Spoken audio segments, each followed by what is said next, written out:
Նոյեմբերի 16-ին տեղի կունենա վաղ շաբաթ խոշորացված համայնքում ավականու ընտրությունները, մենք մասնակցում ենք հաղթանակ դաշինքով, Հայ հեղափոխական դաշնակցությունը եւ Առաջ աչակենտրոն կուսակցությունը դաշինք ստեղծելու արդյունքում հայտ է ներկայացրել մասնակցելու ավականու ընտրություններին։ Ես ասեմ, որ արդեն բավականին թեժացել է, չնայած նա պաշտոնական քարոզարշավը լինելու է հոկտեմբերի 22-ին, բայց բավականին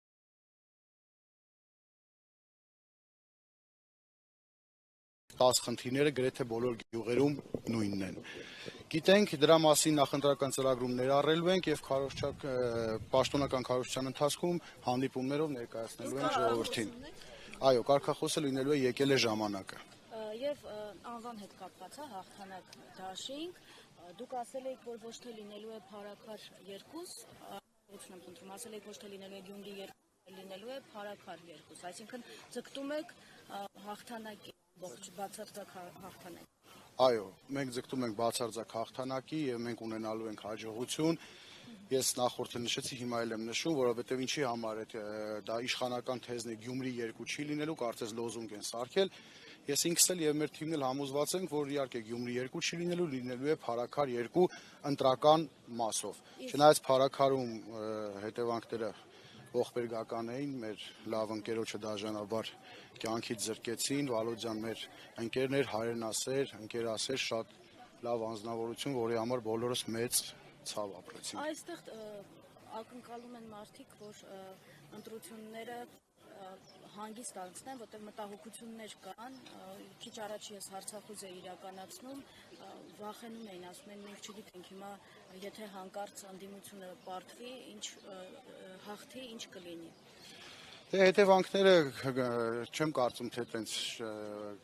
այսպես ասած կանխատեսելի չեն, դա ընտրություններից հետո կերևա, երբ որ ընդդիմությունը հաղթի, բայց կարծում եմ ամեն բան նորմալ կլինի, չնայած նրան, որ այսօրվա իշխանություններից ամեն ինչ սպասելի է։ Տեսեք,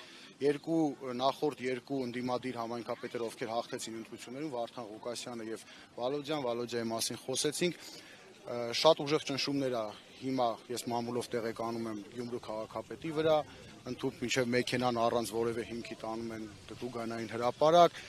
դրանով փորձում են նաև վաղաշապատություն վախեցնել, վաղաշապատություն ցույց տալ, որ եթե քաղաքացիական պայմանագիրը չհաղթի,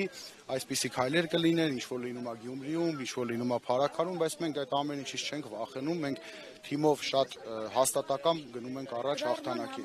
Քաղաքացի ծեծվել է, այդպիսի տեղեկատվություն կար, որ իշխանություններին քննադատող գրառում է արել, որի համար ծեծի է ենթարկվել։ Ես ինքս էլ անկեղծ ասած մամուլից եմ տեղեկացել դրա մասին Facebook-ով եմ տեղեկացել, կփորձենք անպայման ճշտենք, բայց ես իմացա արդեն ճանաչում եմ այդ քաղաքացուն, ում հետ կապված է այդ դեպքը, կխոսեմ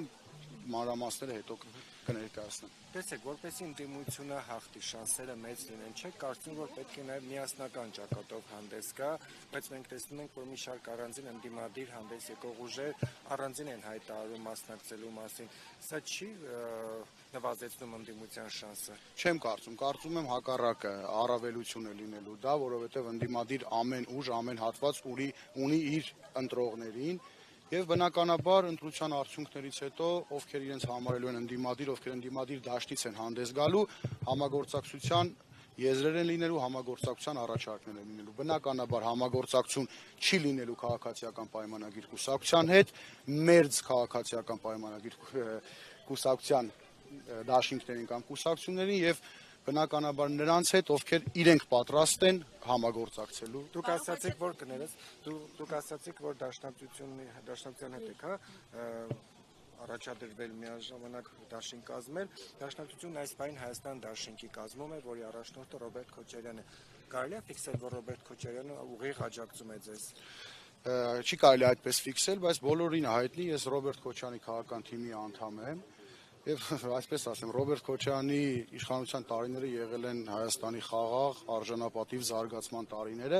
բայց ավելի ճիշտ կլինի մենք այսօր խոսենք վաղաշաբաթից, որովհետև մենք ծրագրով եւ թիմով ներկայացնելու ենք վաղաշաբաթու խնդիրները, մեր քաղաքի խնդիրները եւ բնականաբար զարգացման հեռանկարները։ Կարգախոսն է եկել է ժամանակը։ Նկատում եք եկել է փոփոխությունների, թե հենց կոնկրետ իշխանապետության ժամանակ։ կոնկրետ եկել է իշխանափոխության ժամանակը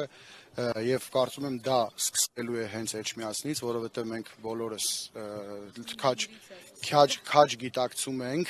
որ սա այս ընտրությունները ինչքան էլ որ համայնքային մակարդակի ընտրություններ են, բայց մի քանի ամսից լինելու են ազգային ժողովի ընտրություններ եւ այս ընտրությունները իր հետքը թողնելու է։ Այս ընտրությունները իր հետքը թողնելու է տարբեր բնագավառներում։ Ես նախորդիվ էլ ասել եմ, եթե քաղաքացիական պայմանագիր կուսակցությունը հաջողություն ունենա, հաջորդելու է դա գրող դեպի Մայրաթոր, դեպի Վեհարանը եւ այսպես շարունակ այն ազգադավ մտածելակերպը, որ իրենք ունեն, փորձելու են շարունակեն, բայց ես վստահ եմ, որ վաղարշապատցին առավել կամ հաստատակամ է լինելու իր քայլերի մեջ եւ թույլ չի տալու այդ ամենը։ Պարոն Խաչատրյանը, դուք ասացիք, որ ապօրինություններ են արդեն անում ԿՊՆԶ անձնահարազատների ընտանիքի նկատմամբ, ո՞նց եք պայքարելու ապօրինությունների դեմ։ Դե փորձելու ենք բարձրաձայնենք այդ ապօրինությունները, այդ ապօրինությունների մեջ ամենալավ պայքարը լինելու է ԿՓ-ին հաղթանակը, որպեսզի իրենք պարտվեն վաղարշապատ համայնքում եւս մեկ անգամ բոլորը համոզվեն, որ այդ ճղճիմ գործելակերպը մարդկանց տարիների վաստակ ունեցող մարդկանց իրենց ոլորտներում աշխատանքից ազատելը ոչ միայն վնասում է մեզ, ես ասեմ, իրենք դրանով մեր ռեյտինգը ավելի են բարձրացնում եւ մեր թիմը ավելի շատ համալրում են նոր համակիրներով։ Պարոն Խաչատրյան, նախկին քաղաքապետ Գասպարյան վարաշապատության համար ինչ է արել, որ հիմա կոպիտ ասած հենց բարձրակետով ԿՊ-ն նորից ակնկալում է վարաշապատություն։ Ժաննա Գասպարյանին քաղաքացիական պայմանագիր կուսակցությունը քաղաքապետի պաշտոնից ազատման դիմում է գրել, դուրս է եկել։ Ես կարծում եմ, որ Էջմիածնեցու համար մեծ բաներ արած լիներ, դա տեղի չէր ունենա, եւ իհարկե մենք ընթացքում ենք դրա մասին խոսել։ Նույն քաղաքական թիմն է գալիս, տեսնենք այս քաղաքական թիմը ինչ է առաջարկելու եւ ինչ է անելու, բայց իրենց ֆանտազիան ընդհանուր իրենց կուսակցությունով քաղաքի համայնքի մակարդակում ասֆալտային տրամաբանությունից այն կողմ դեռ չի անցել։